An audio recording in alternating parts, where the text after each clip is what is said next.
Bà, tôi sẽ nói nghe lời dương mà to lùm hạt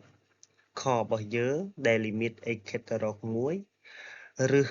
thì pi này x bột bấy đỏ pi bà thiệp tân năng rư thì pi này x đỏ mùi bà dân dân chân nua cho mơ riêng về sân máu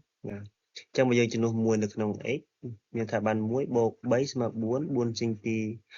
rư máu vì nó so pi pi đỏ pi mà sồn thằng lư sồn hái thằng cáo bà muối trình pi rư bàn muối ở đáy muối đỏ muối sồn chẳng vì gì riêng mình cũng nót sồn nữa lỡ sồn bàនៅក្នុងការដែលចេញរៀងមិនកំណត់ដែលជាប់ជាប្រភេទ radical បែបនេះបាទអញ្ចឹងអ្វីយើងត្រូវធ្វើនៅក្នុង limit គឺយើងមានតែធ្វើការគុណកន្សំឆ្លាស់បាទកន្សំឆ្លាស់របស់វាតនេះដកអញ្ចឹងយើងគុណនឹង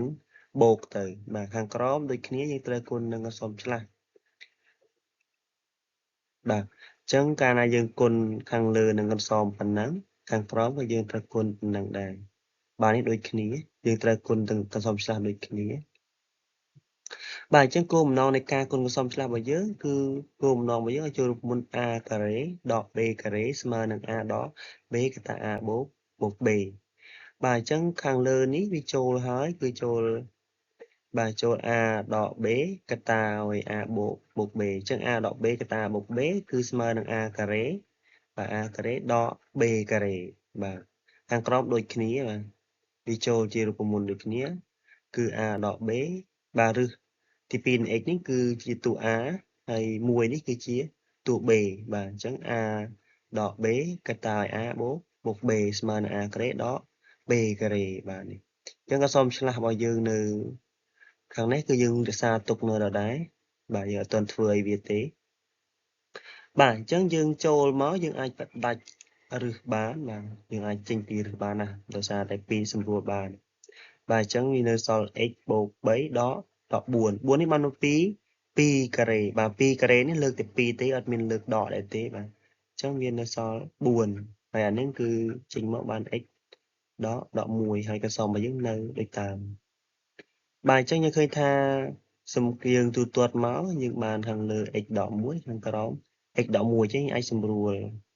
កន្សំនឹងចោលបានបាទយើងនៅសល់កន្សំប៉ុណ្ណេះអ្វីយើងធ្វើចុងក្រោយគឺយើងគ្រាន់តែជំនួស x ដោយ1បាទតាណាមាន x គឺយើងជំនួសដោយ1អញ្ចឹងតាណាយើងជំនួសមកបាទបញ្ជាក់នៅពេលដែលយើងជំនួសលេខ1នេះចូលគឺយើងលែងសរសេរ limit ទៀតហើយបាទអញ្ចឹងបងប្អូនគួរតែចាំចំណុចពិសេសតានឹងមួយបាទអញ្ចឹងយើងជំនួសមកគឺតាណាយើងបាន1ឬទី2នៃ1បូក1បាទខាងក្រោមជំនួសមកក្នុង x នេះគឺជំនួសដោយ1អញ្ចឹងបើយើងទូទាត់ក្នុងរឹសវាបាន4បាទបើខាងលើចេញមកបាន1បូក1មក2បាទនេះយើងចំនួនមកបាន4តែ4នេះគឺយើងចេញពី radical នេះមកវានៅសល់2បាទសល់2ពីបូក2បាទពីបូក2គឺស្មើនឹង4បាទអញ្ចឹងមានថា2នៅលើ4ប៉ុន្តែ2លើ4បើយើងសម្រួលមកតង់ទៀតមានថា2នេះយើងអាចចែកជាមួយនឹង2យើងចែកនឹង2ស្មើ1 4ចែកនឹង2ស្មើ2បាទអញ្ចឹងចម្លើយរបស់យើងដាក់ចុងក្រោយគឺយើងដូចនេះគឺយើងសេ limit បាទ limit ដើមឡើងមកវិញហើយស្មើនឹង1នៅលើ2បាទយើងគូប្រអប់ឆ្អឹងឲ្យស្អាតមកបាទដើម្បីឲ្យអ្នកកែគាត់ងាយស្រួលក្នុងការធ្វើការកែតម្រូវបាទ